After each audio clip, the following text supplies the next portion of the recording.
Hello बच्चों, कैसे हो सभी। तो आज हम लोग कक्षा 10वीं विज्ञान का अध्याय 9 का आगे का पार्ट कवर करेंगे। ठीक है। अभी तक हमने जाना है कि धातुओं क्या होता है और धातुएं कैसे अलग अलग चीज़ों से क्रिया करती हैं, पानी से, हवा से और अम्ल से, इन सब से कैसे क्रिया करती हैं।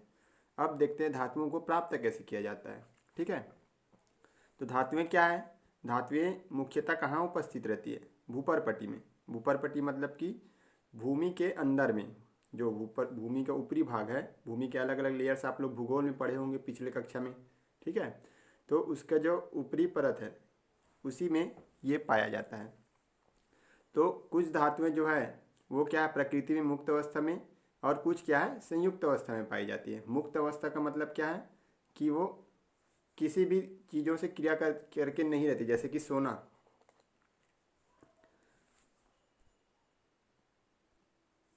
तो जो सोना है, ठीक है, ये क्या है, प्रकृति में मुक्त अवस्था में रहता है, किसी भी चीज़ के साथ क्रिया करके नहीं रहता ये। ठीक है, क्रिया नहीं करता। जैसे कि हम लोग लोहा को ले लेते हैं। लोहा क्या है, मुक्त अवस्था में नहीं पाया जाता। ये किस अवस्था में पाया जाता है? संयुक्त अवस्था में पाया जाता है। संयुक्त अवस्था में कैसे पाया जाता है? जैसे Fe2O3, आगे मैं लिस्ट बताऊंगा आप लोग को। ठीक है।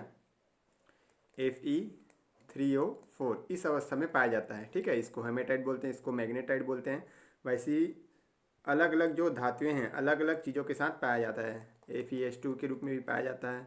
वैसे ही कापर, कापर जिसको हम लोग तांबा बोलते हैं, वो भी अलग अलग तत्वों के साथ मिक्स होके पाया जाता है, यौगिक के रूप में पाया जाता है। डायरेक्टली नहीं मिलता। जो लोहा जैसे कि दल्ली राजहरा से आता है, ठीक है, अपना जो लोहा है वो कैसे रहता है, तो वो इसी रूप में पाया जाता है। Fe2O3, Fe3O4, FeS2 इस रूप में रहता है। तो उसको पहले लाया जाता है, फिर लाने के बाद उसको अलग किया जाता है। अलग करने के बाद लास्ट में शुद्ध करके ही इसको क्या किया जाता है, उपयोग में किया जाता है। ठीक है। तो अधिकतर जो धातुएं हैं वो शुद्ध रूप में नहीं रहती, ये किसी न किसी रूप में संयुक्त अवस्था में पाई जाती है, इसी को लिखा गया है। ठीक है। तो सामान्यतः जो है वो सक्रियता श्रेणी में नीचे आने वाली धातुएं मुक्त अवस्था में मिलती है। सक्रियता श्रेणी आप लोग देखे हो अभी। ठीक है, सक्रियता श्रेणी देखे हो ना, दिखा देता हूँ मैं आप लोग को। तो ये है आपका सक्रियता श्रेणी। तो बोला है कि जो सक्रियता श्रेणी में ज़्यादा सक्रिय रहेगा वो ऊपर की तरफ आएगा। जैसे कि तो ये क्या है, जो ऊपर की तरफ है वो ज़्यादा सक्रिय धातु है। ठीक है। और नीचे नीचे जैसे आते हैं सक्रियता श्रेणी घटती हो जाती है। ठीक है, अभिक्रिया इन लोग कम करते जाते हैं। तो नीचे वाले जो है वो सबसे कम सक्रिय हैं, ज़्यादा क्रिया नहीं करते, इसलिए ये सब क्या है, सामान्यतः मुक्त अवस्था में पाया जाता है। किसी के साथ क्रिया नहीं करेगा तो किसी के साथ मिलेगा कैसे। ठीक है। तो ये सब धातुएं क्या है, जो नीचे के हैं, जैसे कि Ag, Au, Pt, silver, gold और प्लेटिनम, ये सब क्या है, प्रकृति में मुक्त अवस्था में उपस्थित रहती है। ठीक है। चलिए हम लोग जहाँ पे आए थे वहाँ पे पहुँचते हैं। तो अधिकांश जो सक्रिय धातुएं हैं वो किसी न अन्य तत्व के साथ यौगिक बनाकर संयुक्त अवस्था में पाई जाती है। ठीक है। और इसे ही क्या कहते हैं हम लोग, अयस्क कहते हैं। ठीक है। कोई भी जो धातु है वो अन्य तत्वों के साथ यौगिक के रूप में जब हमको प्राप्त होता है पृथ्वी के नीचे से, तो उसको क्या कहते हैं हम लोग, अयस्क कहते हैं। तो ये भूपर्पटी में प्राकृतिक रूप से पाए जाने वाले ठोस अकार्बनिक पदार्थ जिनका रासायनिक संगठन निश्चित होता है और इनके भौतिक गुणों का अनुमान लगाया जा सकता है, खनिज कहलाते हैं। ठीक है।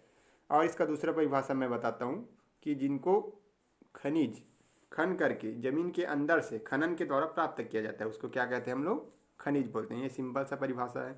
और दूसरे तरीके से अगर लिखना चाहो तो इसको आप लोग लिख लेना। ठीक है, इसके लिए मैं इसको अंडरलाइन कर दिया हूँ अलग से। भूपर पट्टी में प्राकृतिक रूप से पाए जाने वाले ठोस अकार्बनिक पदार्थ जिनका रासायनिक संगठन निश्चित होता है। रासायनिक संगठन निश्चित होता है, इसका मतलब क्या है, मतलब कि वो जो जो चीज़ों से मिलकर के बना है, ठीक है, वो फिक्स रहेगा। जैसे कि ये Fe2O3 है, इसमें Fe कितना है, 2 है, और O3 कितना है, 3 है। तो इसमें Fe2O3 Fe 2 ही रहेगा और O3 3 ही रहेगा हमेशा। ठीक है, जो ऐस के इस रूप में मिलेगा वो कभी चेंज नहीं होगा कि यहाँ पे अलग जगह मिल जाए, ये मिल जाएगा, अलग जगह कुछ दूसरा मिल जाएगा, ऐसा कुछ नहीं होता, ठीक है। जब हेमेटाइट में इसको हेमेटाइट बोलते हैं, ठीक है, याद रखिएगा। लोहे का अयस्क है ये। तो इसमें 2 आयरन है और 3 ऑक्सीजन है, तो इस पर 2 आयरन और 3 ऑक्सीजन ही रहेगा हेमेटाइट में। ये नहीं कि 4 हो जाएगा ये, 5 ये हो जाएगा तो ये भी हेमेटाइट रहेगा, ऐसा कुछ नहीं होगा, ठीक है। इसमें हमेशा Fe2O3 है तो Fe2O3 ही रहेगा, ठीक है। इसी को मैं बताना चाह रहा था। तो ये सब क्या कहलाते हैं? खनिज कहलाते हैं। और जो धातुओं का जो निष्कर्षण है, ठीक है, निष्कर्षण मतलब कि धातुओं को जो प्राप्त किया जाता है, धातुओं को अलग किया जाता है इनसे, ठीक है, तो इन्हीं खनिजों से किया जाता है, जो इस तरह से पाए जाते हैं उन्हीं से, ठीक है। मुक्त अवस्था में उसको निष्कर्षण करने की आवश्यकता ही नहीं, ठीक है। तो ऐसे खनिज, फिर यहाँ पे एक और आ गया आपका अयस्क का परिभाषा। तो ऐसे खनिज जिनमें धातु की मात्रा अधिक और अशुद्धियों की मात्रा क्या होती है? कम होती है, तथा जिनसे धातुओं का निष्कर्षण कम खर्च में और सुविधाजनक तरीके से किया जाता है, क्या कहलाता है? अयस्क कहलाता है। तो ये आपका अयस्क का भी परिभाषा हो गया, तो इसको भी याद रखिएगा आप लोग। और अयस्क और खनिज में अंतर पूछा जाता है, ठीक है, तो इसको भी नोट कर लीजिएगा कि ऐसे खनिज जिनमें धातुओं की मात्रा अधिक और अशुद्धि कम होती है, जिससे धातुओं का निष्कर्षण कम खर्च में और सुविधाजनक तरीके से किया जाता है, क्या कहलाता है? अयस्क कहलाता है, ठीक है। मतलब कि खनिज ऐसा होना चाहिए जिसमें धातु अधिक मात्रा में होना चाहिए, ठीक है। जैसे कि Fe2O3 है तो इसमें Fe की मात्रा ज़्यादा होनी चाहिए और O3 की मात्रा क्या होनी चाहिए? कम होनी चाहिए। और इसको हम लोग आसानी से हम लोग क्या कर सकते हैं? फैक्ट्री वगैरह में, जैसे कि BSP में करते हैं, आसानी से सुविधाजनक तरीके से प्राप्त कर सकें, ठीक है। तो इसको क्या कहते हैं हम लोग? अयस्क कहते हैं, अयस्क या और कहते हैं, ठीक है। सिंपल आप लोग याद कर सकते हैं इसको। तो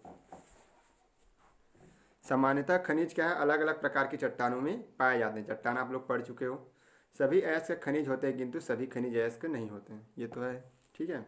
सभी खनिज क्या है? जो ज़मीन से प्राप्त किया जाता है उसको क्या बोलते हैं हम लोग? खनिज बोलते हैं। खनिज में मिट्टी भी आ जाती है, रेत भी आ जाते हैं, पत्थर वगैरह भी आ जाते हैं, ठीक है। जबकि ये धातुएं भी खनिज में आ जाती है। लेकिन अयस्क क्या है?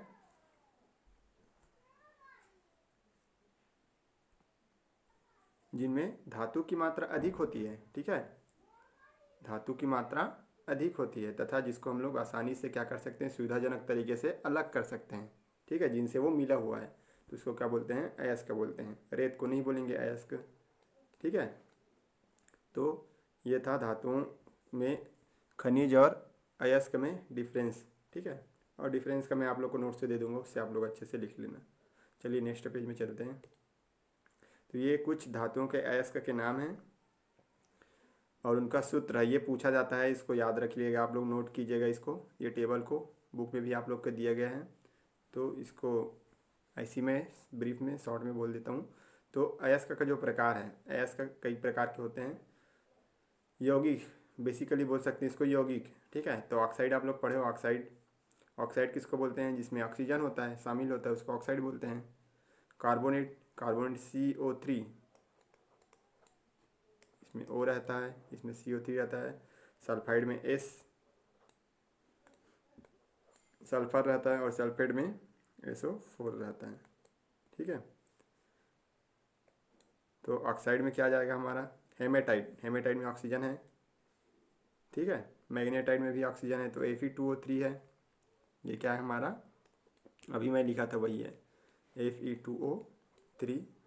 ये है हमारा मैग्नेटाइट Fe3O4। उसके बाद बॉक्साइड, बॉक्साइड आप लोग सुने होंगे, एल्यूमिनियम का अयस्क है। ये पूछा जाता है कि एल्यूमिनियम के अयस्क का नाम लिखो, लोहे के अयस्क का नाम लिखो, ऐसा पूछा जाता है, ठीक है। तो इसका क्या हो जाएगा? Al2O3 into 2H2O। कैसिटेराइट, तो ये क्या है? टीन का अयस्क है, ठीक है, SnO2। टीन एक धातु होता है, इसका अयस्क है। वैसे ही डोलोमाइट, तो dolomite MgCO3 into CaCO3, magnesium का अयस्क है डोलोमाइट। लाइमस्टोन, चूना पत्थर, तो आप लोग जानते हो, CaCO3। कैलामाइन, कैलामाइन क्या है, जिंक का है, ZnCO3, ठीक है। तो ये कार्बोनेट का है, zinc carbonate, calcium carbonate, magnesium carbonate, calcium carbonate, ये दोनों मिलके डोलोमाइट। वैसे सल्फाइड में देखें तो आयरन पायराइट है, तो आयरन पायराइट का सूत्र क्या होता है, FeS2। वैसे ही कापर पायराइटिज, ये भी कापर का एस का है, इसमें कापर अधिक मात्रा में रहता है, इसलिए कापर के रूप में इसको अलग से बताया गया है, ठीक है। तो CuFeS2 ये होता है, CuFeS2 होता है। वैसे जिप्सम है, जिप्सम भी क्या है, कैल्शियम का क्या है, ये एस का है, तो इस सल्फेट के रूप में रहता है, कैल्शियम सल्फेट इंटू 2H2O, जल के कुछ 2 अणु इसमें उपस्थित रहते हैं, ठीक है, कैल्शियम सल्फेट में, तो क्या बन जाता है, जिप्सम बन जाता है। तो इसको आप लोग को याद रखना है, इसको नोट कर लीजिएगा, ठीक है।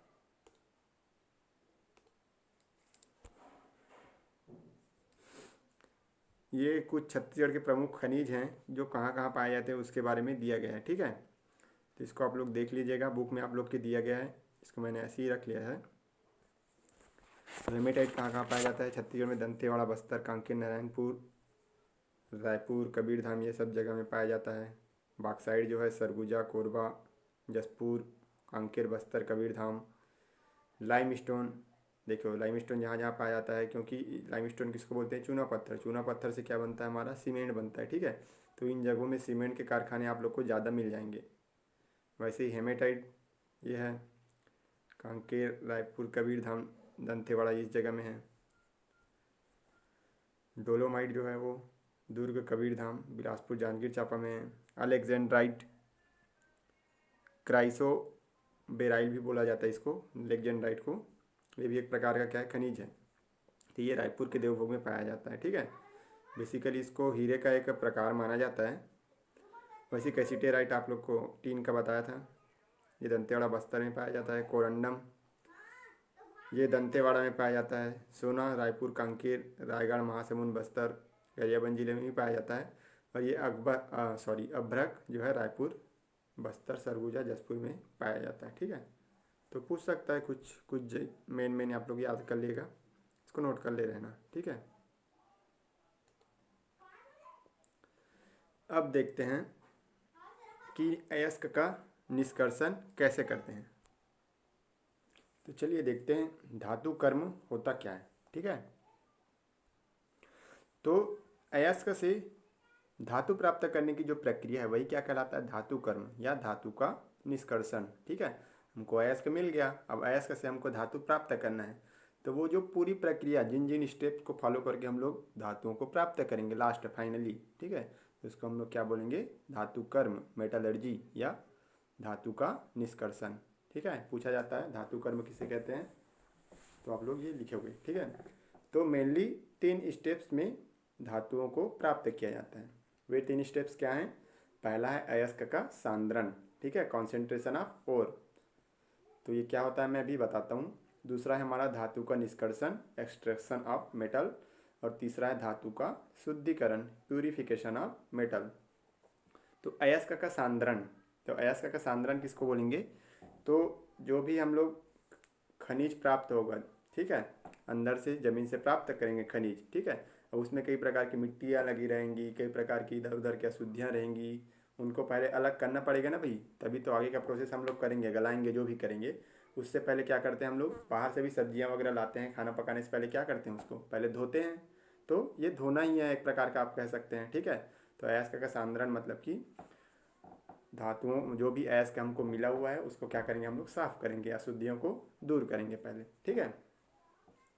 फिर धातुओं का निष्कर्षण, तो निष्कर्षण में हम लोग क्या करते हैं, अब वो साफ़ हो गया, तो साफ़ हो गया तो उसके क्या करेंगे हम लोग, अब उसको हम लोग डायरेक्टली, तो उसमें कुछ यौगिक जो रहता है उसको डायरेक्टली तो अलग कर नहीं सकते, तो इसको पहले हम लोग गलाएंगे या पिघलाएंगे, जो भी चीज़ करके हम लोग क्या करेंगे, उसको अलग करने की कोशिश करेंगे। ये क्या कहलाता है, धातु का निष्कर्षण कहलाता है, ठीक है। उसमें सल्फाइड है, उसमें ऑक्साइड है, तो उन सल्फाइड ऑक्साइड ये तो डायरेक्टली धो करके तो अलग नहीं कर सकते हम लोग, तो इसके लिए क्या कर सकते हैं, स्पेशल प्रोसेस किया जाता है, ठीक है।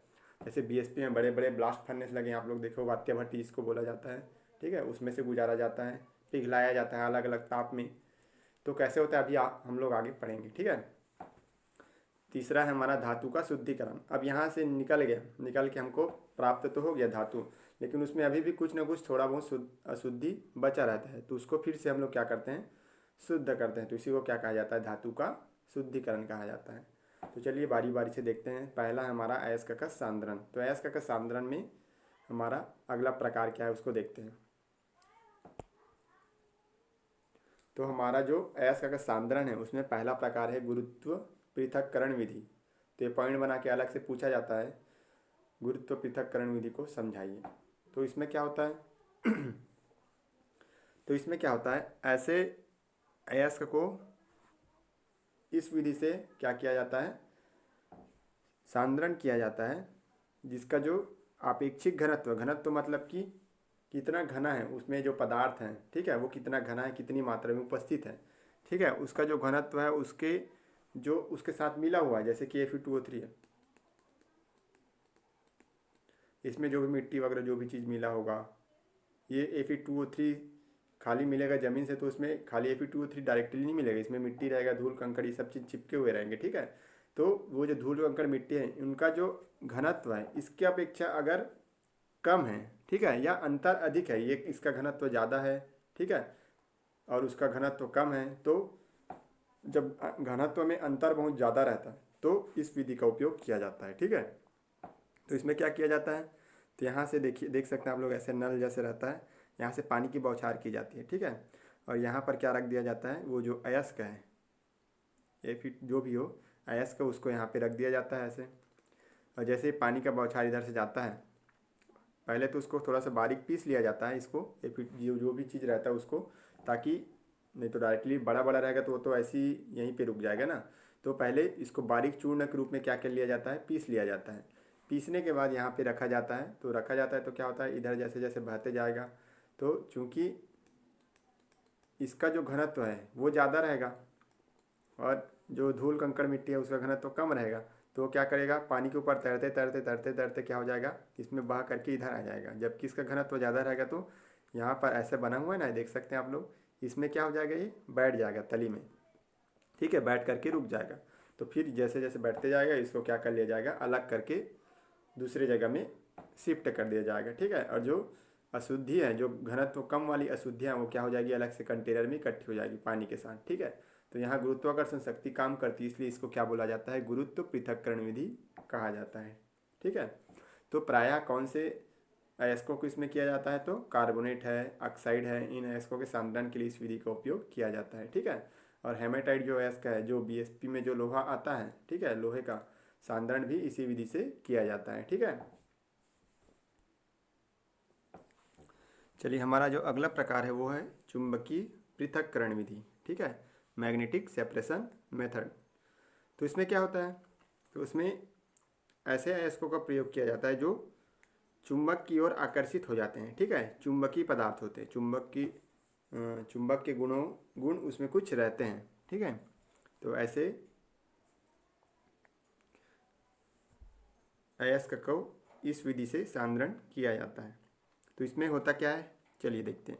इसमें क्या होता है कि पहले तो अयस्क को इसमें भी पीस दिया जाता है, तो यहाँ से ऐसे आता है, ऐसे यहाँ पे आएगा, पीस करके फिर ये जो बेल्ट है ये घूमते रहता है, ये मशीन से कनेक्ट रहता है, ठीक है। जैसे आप लोग आटा वगैरह पिसाने जाते हैं तो वहाँ रहता है ना, ऐसे गोल गोल घूमते रहता है, तो वैसे ये मान के चलो ये बेल्ट है, ये बेल्ट चौड़ा रहता है, ठीक है, इसमें से ही वो करके जाता है, इसको कन्वेयर बेल्ट बोलते हैं। तो आप लोग देखे भी होगे, अगर कोई BSP वगैरह गए होगे तो देखे होगे। तो इसमें क्या होता है, ये ऐसे घूमते रहता है, ऐसे इधर से ऐसे गोल गोल घूमते रहता है। तो घूमते रहता है, तो जैसे ही यहाँ पे गिरता है, तो गिरता है तो इसमें ये वाला जो सामने वाला जो चक्कर दिख रहा है ना, रोलर बोलते हैं इसको क्या बोलते हैं, रोलर, ये जो निकलता है उसको पीसा हुआ अयस्क का ये, ठीक है। ये क्या है, ऊपर में जो काला काला दिख रहा है ये बेल्ट है, कन्वेयर बेल्ट इसी को बोलते हैं, ठीक है। और इस जो रोलर में चुंबक फिट रहता है, चुंबकीय गुण रहता है, ठीक है, या चुंबक फिट रहता है। तो जैसे ही यहाँ से निकलता है अयस्क, अब अयस्क तो हमारा क्या है, चुंबकीय पदार्थ है, ठीक है। तो यहाँ से जैसे जाता है तो इसमें क्या हो जाता है, ये चिपक जाता है ऐसे, ठीक है, चिपक जाता है तो इधर गिरता नहीं है, इधर चिपक जाता है तो इधर जाता है, ऐसे जाता है, यहाँ तक चला जाता है। और जैसे ही ग्रेविटी यहाँ पे आ जाती है, ग्रेविटी मतलब गुरुत्वाकर्षण बल यहाँ पे आ जाता है, तो ये नीचे गिर जाता है। ठीक है, नीचे क्या, नीचे कुछ भी नहीं, इस कारण ये क्या हो जाता है, नीचे से इधर गिर जाता है। यहाँ तक चुंबक का शक्ति आ गया और चुंबक की शक्ति यहाँ पे ख़त्म हो गई। ठीक है, जैसे ही निकलने वाला है ना, जैसे ही निकलने वाला रहता है तो यहाँ से क्या हो जाता है, जो चुंबकीय पदार्थ है, लोहे जो भी अयस्क है चुंबकीय पदार्थ का, वो इसमें गिर जाता है अलग से, और जो अशुद्धियाँ हैं, ठीक है, वो इधर अलग से गिर जाती है। क्योंकि बारीक पीस दिए हम लोग, बारीक पीस गए तो सब क्या हो गया, चूर्ण के रूप में बन गया है। तो जो चुंबकीय पदार्थ नहीं है, अचुंबकीय पदार्थ है, वो इधर गिर जाता है। ठीक है, मिट्टी वगैरह जो भी कंकड़ वगैरह होगा, और जो चुंबकीय पदार्थ है वो इधर इसमें शामिल हो जाता है। तो यही चीज़ बोला गया है। इस विधि से टीन जो अयस्क है, ठीक है, SnO2, टीन क्या है, चुंबक की ओर आकर्षित हो जाता है। लोहा भी हो जाता है प्रायः, लेकिन उस विधि से जल्दी से ये आसानी से वो हो जाता है। ठीक है, जो गुरुत्वीय पृथक्करण विधि, इसलिए उस विधि से ज़्यादा उपयोग लाया जाता है। तो इसमें टीन का जो अयस्क है कैल्सिटेराइड, इसका उपयोग, इसको पीस करके इस विधि से अलग किया जाता है। तो ध्यान में रखेंगे। ठीक है, चलिए अगला देखते हैं। चलिए, तो हमारा जो तीसरा पॉइंट है, तीसरा और आखिरी पॉइंट है, वो क्या है हमारा, झाग उत्प्लवन विधि। ठीक है, तो इस विधि का उपयोग कब किया जाता है, तो सल्फाइड अयस्क जो है, सल्फाइड अयस्क जिसमें एस रहता है, FeS, ये सब का उपयोग करते हैं ना, FeS2 है, सॉरी, वैसे CuFeS2 है, मैं मोटा कर लेता हूँ, 1 मिनट। तो ये सब का जो सांद्रण है कौन सी विधि से किया जाता है, झाग उत्प्लवन विधि से किया जाता है। ठीक है, तो इसमें क्या होता है, इस विधि में पहले तो अयस्क को बारीक रूप चूर्ण के रूप में पीस लिया जाता है। ठीक है, और उसके बाद जो पाइन तेल है और जल मिलाते हैं। ठीक है, एक कंटेनर लेते हैं ऐसे, इसमें पानी मिलाएंगे, पानी मिला है, और इसमें एक पाइन तेल मिलाते हैं, एक तेल होता है पाइन तेल, उसको मिलाया जाता है। उसके साथ सल्फाइड अयस्क का जो चूर्ण है उसको भी मिला दिया जाता है। ऊपर से ऐसे बंद बंद नहीं रहता, ऊपर से ऐसे इसको क्या किया जाता है, फिर तेज दाब पर हवा प्रवाहित की जाती है, पाइप घुसाया जाता है अंदर में, और तेज दाब पर हवा क्या किया जाता है, प्रवाहित किया जाता है यहाँ से। जैसे कि चित्र में आप लोग को दिख रहा है, बुक में आप लोग अच्छे से देख सकते हैं, मैं इसको समझाने के लिए ऐसी रफली डायग्राम बना रहा हूँ। तो यहाँ से जब हवा प्रवाहित किया जाता है ऐसे अंदर की ओर तेज दाब में, तो क्या होता है, यहाँ जो पाइन तेल और मिला हुआ है वो क्या करता है, झाग बन जाते हैं, झाग बना लेता है। ठीक है, तो झाग बना लेता है तो क्या होता है, ये जो तेल है पाइन तेल, वो क्या होता है, अयस्क के साथ चिपक जाता है, जो सल्फाइड अयस्क है ना उसके साथ चिपक जाता है, और फिर उसको क्या कर लेता है, एक हवा के रूप में, गोल घेरे के रूप में क्या कर लेता है, वो कैद कर लेता है। ऐसे बुलबुले बन जाते हैं, कहने का मतलब बुलबुले के रूप में क्या हो जाते हैं, ये घेर के रखे रहते हैं। तो ये क्या होता है, झाग के साथ क्या हो जाता है, फिर ऊपर आ जाता है हल्के होकर के। हवा क्या है, बुलबुला क्या ऊपर की ओर आता है ना, तो झाग के रूप में क्या हो जाता है, झाग के साथ ये ऊपर की ओर आ जाता है। ऊपर की ओर आकर के ऊपर में क्या हो जाता है, ये इकट्ठे हो जाता है, जैसे कि यहाँ पे इकट्ठा हुआ है, देखिए आप लोग। ठीक है, तो इसी के साथ सल्फाइड अयस्क ऊपर आ जाता है, और मिट्टी कंकड़ क्या होता है, उसका जो घनत्व है, वजन है, वो क्या होता है, ज़्यादा रहता है, तो तली में बैठ जाता है। जबकि ये सल्फाइड अयस्क का क्या होता है, चिपकता है पाइन तेल में, इसलिए पाइन तेल का उपयोग किया जाता है। तो ये ऊपर आ जाता है, जिसको क्या कर लिया जाता है, अलग कर लिया जाता है। तो सल्फाइड अयस्क को अलग करने के लिए या सांद्रण के लिए झाग उत्प्लवन विधि का उपयोग किया जाता है। तो इसको आप लोग देख सकते हैं। तो इजी है, ये तीनों पॉइंट याद रखना आप लोग। ठीक है, चलिए, तो हमारा जो अगला सांद्रण के बाद अगला पॉइंट है हमारा क्या है, धातु का निष्कर्षण। ठीक है, एक्सट्रैक्शन ऑफ मेटल। तब इसमें क्या करेंगे, तो धातु को जो निष्कर्षण करने की विधि क्या है, धातु की सक्रियता तथा अयस्क की प्रकृति पर निर्भर करती है। ठीक है, कि धातु कितना सक्रिय है और उसकी प्रकृति कैसी है। ठीक है, अयस्क की प्रकृति कैसी है इसके ऊपर डिपेंड करता है। प्रकृति मतलब कि वो सल्फाइड है, कार्बोनेट है, ऑक्साइड है, इसके ऊपर डिपेंड करता है। तो दो प्रकार से हो सकता है कि यहाँ मैंने आप लोग को एक सक्रियता श्रेणी दिखाया था, ये। तो ऊपर के जो अधिक सक्रिय धातु हैं, ठीक है, उनका जो निष्कर्षण है वो विद्युत अपघटन विधि के द्वारा किया जाता है, जैसे कि जो लाल कलर में है, रेड कलर में, ये सब। ठीक है, वैसे जो बीच का है उससे थोड़ा सा कम सक्रिय है, इसको रासायनिक विधि के द्वारा अपचयित किया जाता है। अपचयित मतलब कि या निष्कर्षण किया जाता है। फिर जो शुद्ध रूप में रहता है, ठीक है, उसको डायरेक्टली नहीं किया, ज़्यादा कुछ नहीं किया जाता, उसको सीधा गर्म वगैरह करके क्या कर लिया जाता है, शुद्ध कर लिया जाता है, शुद्धियों को दूर कर लिया जाता है। ठीक है, चलिए देखते हैं कि क्या है कैसा है। तो हम जानते हैं कि अधिक क्रियाशील धातु जैसे कि सोडियम है, पोटेशियम है, कैल्शियम है, इसको उसके यौगिकों के तत्व के रूप में प्राप्त करना कठिन है। कठिन है ना भाई, क्यों कठिन है? क्योंकि ये बहुत क्रियाशील है।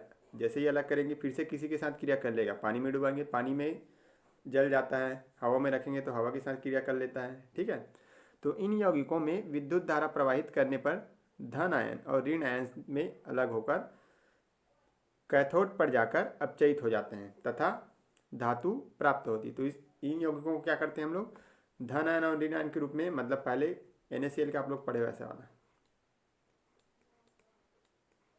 ऐसे कर देते हैं। इसमें NaCl घोल देते हैं तो क्या हो जाता है, सोडियम एक जगह जाके इकट्ठा हो जाएगा, क्लोरीन एक जगह जाके इकट्ठे हो जाता है कैथोड और एनोड में। ठीक है, तो इसी तरह से ये भी अलग होता है।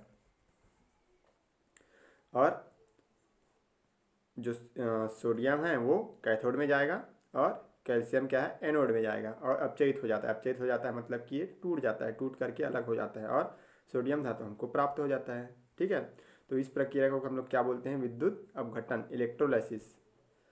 तो एल्यूमिनियम को भी इस विधि के द्वारा क्या किया जाता है, अलग किया जाता है। तो आप लोग पिछले सारणी में मैं दिखाया था, उसी को लिखा है सारणी 5 करके। दूसरा हमारा जो पॉइंट है वो क्या है, मध्यम और निम्न क्रियाशील धातु को उनके ऑक्साइड है, सल्फाइड है या कार्बोनेट है, से रासायनिक अपचयन विधि द्वारा अलग किया जाता है। तो इनको डायरेक्टली हम लोग ऐसे इस विधि से हम लोग अलग नहीं करते हैं। ठीक है, क्योंकि ये थोड़ा सा महंगा है और इसमें थोड़ा अलग प्रोसेस किया जाता है। तो इसके लिए सूटेबल प्रोसेस क्या है, रासायनिक अपचयन विधि। रासायनिक अपचयन विधि क्या है, रासायनिक रूप से हम लोग क्या करते हैं, इसके ऑक्साइड है, सल्फाइड है और कार्बोनेट है, उसको क्या करते हैं हम लोग, तोड़ते हैं छोटे रूप में। तो कुछ कम या निम्न सक्रिय धातु जैसे पारा है, उसको ऑक्साइड या सल्फाइड से केवल गर्म करके ही प्राप्त कर लेते हैं, लेकिन उससे थोड़ा सा ज़्यादा सक्रिय है जैसे कि जिंक है, कॉपर है, लोहा है, इनको इस विधि द्वारा अलग किया जाता है। ठीक है, तो अन्य धातुओं के सल्फाइड, ऑक्साइड तथा कार्बोनेट के लिए 2 प्रमुख पदों का उपयोग किया जाता है जिससे अयस्क के धातु का अपचयन सरलता से हो सके। अब वो 2 प्रमुख पद क्या क्या है उसको देखते हैं।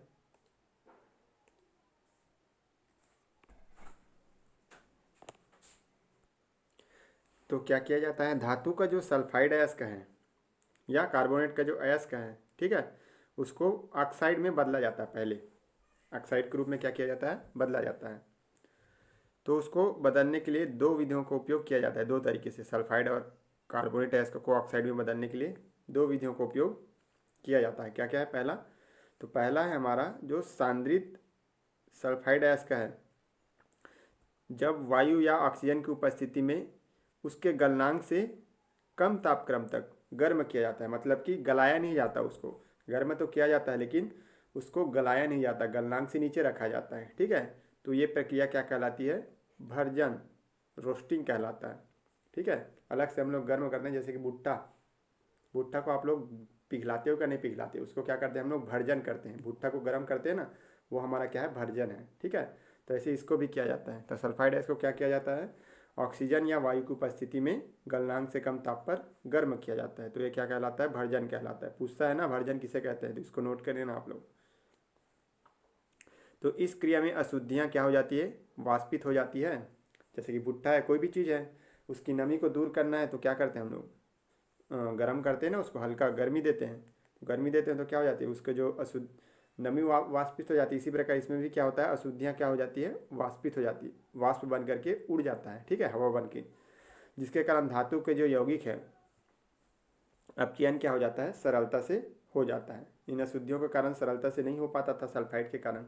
तो जैसे इसको गर्म करते हैं, भर्जन करते हैं, तो क्या हो जाता है, ये आसानी से अपचयित होने के लिए तैयार हो जाता है। तो इसके लिए जैसे कि एक सूत्र लिखा गया है, रासायनिक सूत्र, जैसे कि जिंक सल्फाइड है, सल्फाइड है इसका बोला ना अभी, तो जिंक सल्फाइड है, उसको हम लोग ऑक्सीजन की उपस्थिति में क्या करते हैं, गर्म करते हैं। तो ये ऐसे ट्रेंगल का शेप रहता है यहाँ पे, तो इसका मतलब क्या है, गर्म कर रहे हैं। ठीक है, तो जब गर्म करते हैं तो ये सल्फाइड क्या हो जाता है, ऑक्सीजन के साथ मिल करके सल्फर डाइऑक्साइड बना लेता है और ये उड़ जाता है जहाँ, इसलिए यहाँ पे तीर का निशान ऊपर की ओर है, ऐसा है ना। तो इसका मतलब यही कि ये उड़ गया गैस बन के। और ये जो ऑक्सीजन है, जिंक है, जो ऑक्सीजन के साथ मिलकर जिंक ऑक्साइड के रूप में बदल जाता है। तो यही लिखा है ना इसमें, जिंक सल्फाइड और ऑक्साइड का क्या करते हैं हम, सल्फाइड और कार्बोनेट का ऑक्साइड में परिवर्तन करते हैं, तो ऑक्साइड में परिवर्तन हो गया और सल्फाइड या सल्फेट जो है वो हवा में उड़ गया।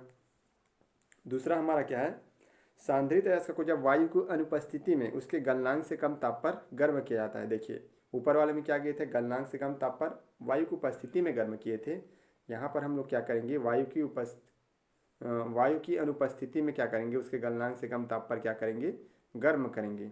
ठीक है, तो इस प्रक्रिया को हम लोग क्या बोलते हैं, निस्तापन, कैल्सिनेशन बोला जाता है। इसको भी याद रखिएगा, भर्जन और निस्तापन किसे कहते हैं। तो भर्जन में वायु की उपस्थिति में गर्म करते हैं गलनांक से नीचे, और निस्तापन में वायु की अनुपस्थिति में गर्म करते हैं। ठीक है, इसमें भी गलनांक से नीचे ही करते हैं। तो इस विधि से किस अयस्क को अलग किया जाता है, कार्बोनेट अयस्क को अलग करने के लिए, या कार्बोनेट जो अशुद्धि है उसको अलग करने के लिए इसका उपयोग किया जाता है। तो जिंक कार्बोनेट को जब हम लोग, अब इसमें देखिए ऑक्सीजन वगैरह जोड़ा नहीं गया, इसको बिना हवा के इसको गर्म किया गया है। ठीक है, तो क्या हो जाता है, ये CO2 अलग हो जाता है और जिंक ऑक्साइड फिर से हमको प्राप्त होता है। इसमें भी जिंक ऑक्साइड प्राप्त हुआ था, इसमें भी जिंक ऑक्साइड प्राप्त हुआ। हमारा मेन उद्देश्य तो यही था ना कि ऑक्साइड में परिवर्तन कराना, तो ऑक्साइड में परिवर्तन हो गया। ठीक है, तो कार्बोनेट अयस्क को गर्म करने पर वे विघटित होकर कार्बन डाइऑक्साइड गैस मुक्त करते हैं तथा धातु का ऑक्साइड प्राप्त होता है। तो यही चीज़ में दिया गया है।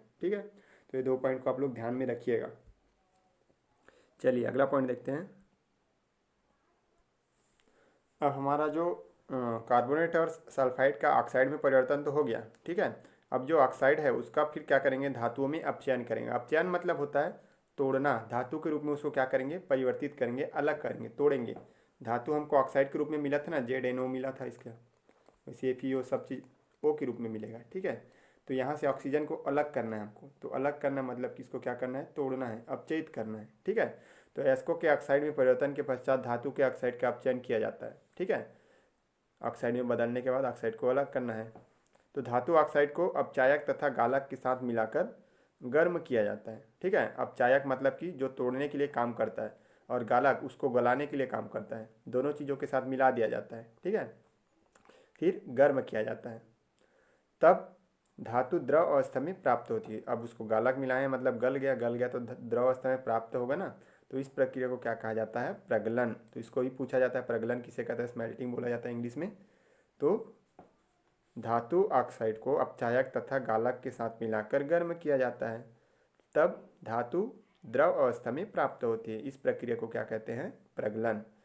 और गालक सरलता से न पिघलने वाली अशुद्धियों को हटाने में सहायता करते हैं। तो गालक क्यों मिलाते हैं, जो सरलता से नहीं पिघलता, जो अशुद्धि, ठीक है, कई अशुद्धि ऐसा रहता है जो आसानी से पिघलता नहीं, तो उसको पिघलाने में कौन काम करता है, हमारी मदद करता है गालक। ठीक है, तो प्रगलन की प्रक्रिया भी 2 प्रकार से होती है। पहला हमारा कार्बन अपचयन विधि। तो ये क्या होता है, कार्बन अपचयन विधि। तो कार्बन के द्वारा हम लोग क्या करते हैं, धातु के जो ऑक्साइड है उसको क्या करते हैं हम लोग, अपचयित कराते हैं, तोड़ते हैं। ठीक है, तो भर्जित या निस्तापित अयस्क को कोक या कार्बन के साथ वात्या भट्टी, ठीक है, वात्या भट्टी ब्लास्ट फर्नेस, BSP में आप लोग देखो बड़ा बड़ा जो चिमनी से निकलता रहता है ना, वो वात्या भट्टी है। ठीक है, वहाँ पर उच्च ताप लगभग 700 से 1800 डिग्री सेल्सियस तक गर्म किया जाता है, जिससे धातु क्या हो जाता है, अपचयित होकर पिघली अवस्था में प्राप्त होता है हमको। तो देखिए आप लोग, ये ZnO इसको कार्बन के साथ हम लोग अभिक्रिया कराते हैं और गर्म करते हैं लगभग 700 से 1800 डिग्री सेल्सियस तक। तो Zn अलग हो जाता है और ये कार्बन मोनोऑक्साइड भी अलग होकर के निकल जाता है। ठीक है, तो ये हमारा हो गया कार्बन अपचयन विधि। कार्बन अपचयन विधि में कार्बन से अपचयित कराते हैं। दूसरा विधि है हमारा रासायनिक अपचयन विधि। तो रासायनिक अपचयन विधि में क्या करते हैं, तो सक्रियता श्रेणी में ऊपर स्थित धातु अपने से नीचे स्थित धातु को उसके लवण के विलयन से विस्थापित कर देती है। तो आप लोग विस्थापन विधि पढ़े हो। तो विस्थापन विधि में क्या करते हैं, जो ज़्यादा सक्रिय धातु है वो कम सक्रिय धातु को अलग कर देता है। ठीक है, उसके लवण से या उसके यौगिक से। तो इसी विस्थापन विधि के सिद्धांत पर रासायनिक अपचयन विधि का उपयोग किया जाता है। तो इस सिद्धांत का उपयोग विस्थापन विधि द्वारा धातु को पृथक करने के लिए किया जाता है। तो पिछले हमने पहले भी देखा है कि कॉपर सल्फेट के विलयन में क्या होता है, आयरन या जिंक चूर्ण डालते हैं, उसके बाद क्या हो जाता है, कॉपर विस्थापित हो जाता था, आप लोग देखे भी हो। पिछले कक्षा में आप लोग प्रैक्टिकल भी किए थे क्या, कील वाला, तो CuSO4 प्लस Fe किए तो क्या हो जाता है, Fe क्या है, कॉपर से ज़्यादा सक्रिय है, तो ये क्या करता है, इसको FeSO4 हो जाता है और Cu को क्या कर देता है, हटा देता है। ये ज़्यादा ताकतवर है ना, ज़्यादा सक्रिय है, तो वैसे ही जिंक भी कॉपर से क्या है, ज़्यादा सक्रिय है, तो ये भी क्या कर देगा, इसको अलग कर देगा। तो क्या हो जाएगा, ये ZnSO4 प्लस Cu। ठीक है, तो इस तरह से हमें कॉपर मिल गया। तो इस तरह से हम क्या कर सकते हैं, रासायनिक अपचयन विधि द्वारा धातुओं को शुद्ध रूप में प्राप्त कर सकते हैं। तो ये दो विधियां हैं। ठीक है, तो ये आपका धातुओं का निष्कर्षण है। तो बच्चों, इस वीडियो में इतना ही करते हैं। धातुओं का शोधन और लोहे का जो धातु कर्म है, ठीक है, और जंग लगने का सिद्धांत, ये सब मैं अगले वीडियो में कंप्लीट करा दूंगा। ठीक है, तो इसको अच्छे से समझिएगा। Thank you.